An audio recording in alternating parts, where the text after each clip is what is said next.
Music's been in my life for as long as I can remember. I grew up in a very musical household, and what I mean by that is music was always playing in my house. So old school R&B, growing up in the church, gospel music and stuff like that is something that I've always been around.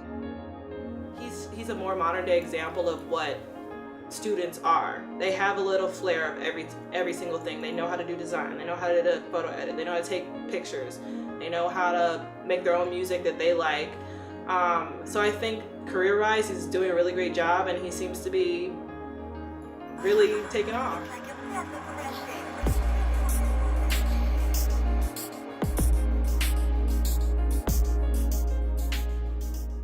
I've known Malik since our freshman year of college. I've known Malik since the first day of freshman year. I just met dude. I was like, this dude has a cool hat. What's his name? I've known Malik for 4 years. Honestly, I really don't know when I first met Malik. I first met Malik Riddle when I was a freshman here at Marquette University. I was working in Strads, which is... Then he moved into sophomore year. We ended up becoming roommates in Strat. Shout out to 720. Great moments there, like dunk camps, having people do freestyles every now and then. It was a great time. And so me and Malik became really cool. Right after that, we started going to some parties together, and I also used to like go into the basement of McCormick. Shout out to McCormick. And Malik would play the piano while I just would listen, and I would write some stupid poems sometimes. He'd been there for some of my stupid poems, but yeah, I know Malik for a while, for 4 years, I guess. I don't remember exactly where we met, but my first memory of like knowing Malik is the Obama rally that was here in Milwaukee in 2012. We sat together. It had to have been around like sophomore year, because I think at that time everybody was still eating in the dining hall, and that was where a lot of people would like congregate to like eat and joke around. And I think he was probably sitting with Eric Yu, and I was probably with Andrea, and she had just gotten there, and everybody was probably joking around, and he was probably there. I was working in Strads as like a student worker in the dining hall, and he worked there. And he was cool, he was chill, or whatever.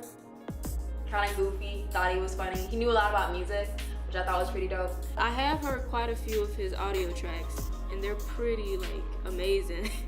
Considering like they don't teach us that here at Marquette, it's really cool that he has like that special talent.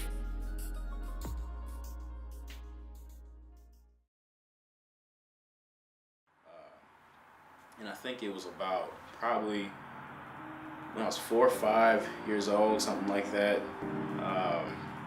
was for a Christmas present. I got a guitar, a purple guitar with a mic stand, and I remember finally getting it, thinking that I was gonna play it and sing and whatnot. And one of the first songs that I saw myself playing in my head, or wished I could have played, was actually "Purple Rain." My mom is a big Prince fan, so I had heard his music and a lot of things from when I was younger. So I always wanted to play.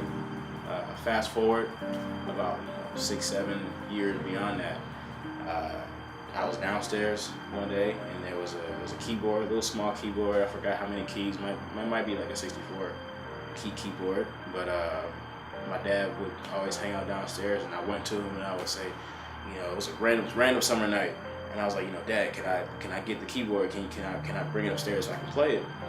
And he kept telling me, he's like, yo, dude, keyboard's not a toy. It's not something you just mess around with and push aside. This is actually a serious thing. And I told him, like, yeah, I understand. I want to learn how to play the piano. I want to play.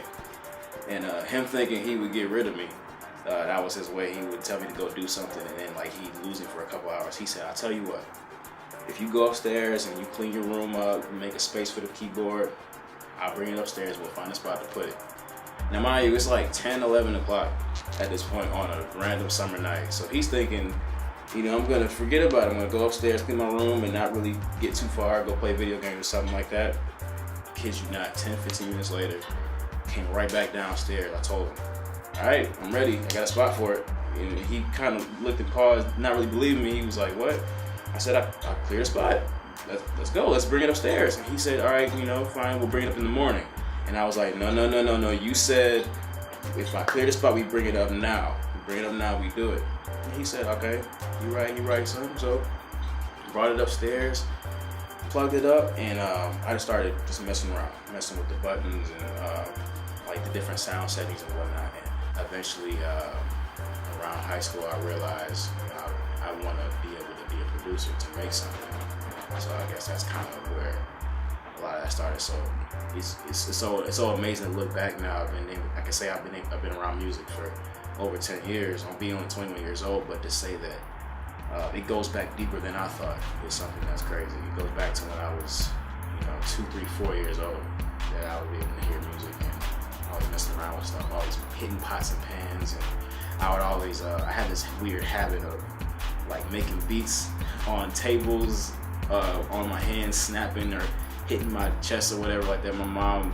It would get on my mom's nerves. She'd always tell me to stop doing it, but for some reason there's always music going on in my head, always beats, always everything. So it started like a long time ago. College, I originally wanted to do broadcast. I've always been into sports, but typically when you want to be an analyst, you kind of have to be a former professional athlete to do it.